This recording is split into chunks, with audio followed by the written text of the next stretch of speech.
4 kesalahan umum dalam belajar dan cara menghindarinya. Assalamualaikum warahmatullahi wabarakatuh para pembelajar. Sebelum lanjut jangan lupa like, subscribe, dan beri komentar positif. 1. Meremehkan waktu belajar. Kita mungkin menganggap bahwa kita sudah belajar setiap hari, tetapi ternyata proses belajar kita tidak berkualitas. Cara menghindarinya. Kita hanya memerlukan 4-6 jam untuk belajar, namun dengan waktu yang terbatas itu kita harus memanfaatkannya dengan sebaik-baiknya, jangan sampai menyia-nyiakannya. 2. Belajar cuma menghafal. Metode menghafal juga baik dalam belajar, namun apabila hanya menghafal tanpa mengulang atau bahkan tidak mengamalkannya, maka hafalan kita akan sia-sia. Cara menghindarinya. Selain menghafal, harus mengulang hafalan dengan cara melatih dengan soal-soal, atau mengajarkannya kepada teman atau orang lain yang membutuhkannya. 3. Belajar sistem kebut semalam.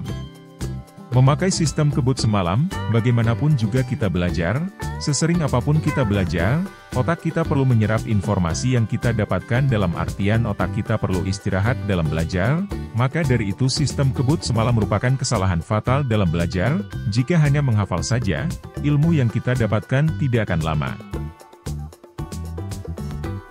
Cara menghindarinya. Harus mencicil dari jauh-jauh hari. Mempelajari satu persatu pelajaran sampai kita benar-benar paham akan pelajarannya, jangan sampai kita ulang semua pelajarannya tetapi kita tidak menguasai sepenuhnya, itu akan menjadi kesia-siaan dalam belajar. 4. Tidak mempelajari semua materi. Tidak mempelajari semua pelajaran secara tuntas. Sangat penting mempelajari semua materi ilmu pengetahuan yang kita butuhkan, tidak peduli berapa lama waktu yang kita butuhkan. Cara menghindarinya.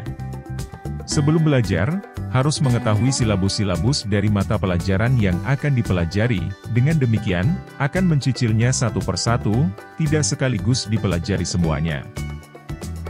Berikut tips belajar dengan benar. Kerja kelompok. Kerja kelompok adalah metode belajar yang paling baik. Terjadi proses berbagi atau sharing pengetahuan, bertanya atau menanyakan hal-hal yang sulit dipecahkan, belajar kelompok juga menjadi santai tetapi pasti. Buatlah catatan pokok materi.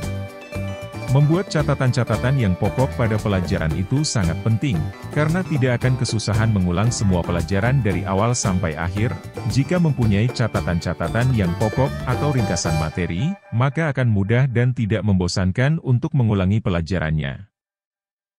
Ciptakan suasana yang kondusif dalam belajar. Suasana sangatlah berpengaruh dalam proses belajar, karena suasana yang buruk akan menciptakan proses belajar yang tidak baik. Adapun suasana yang baik akan menciptakan proses belajar yang nyaman dan efektif.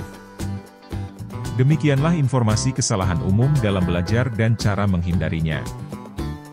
Terima kasih telah menyimak konten ini, nantikan info-info menarik dan bermanfaat lainnya, hanya di channel ini. Assalamualaikum warahmatullahi wabarakatuh.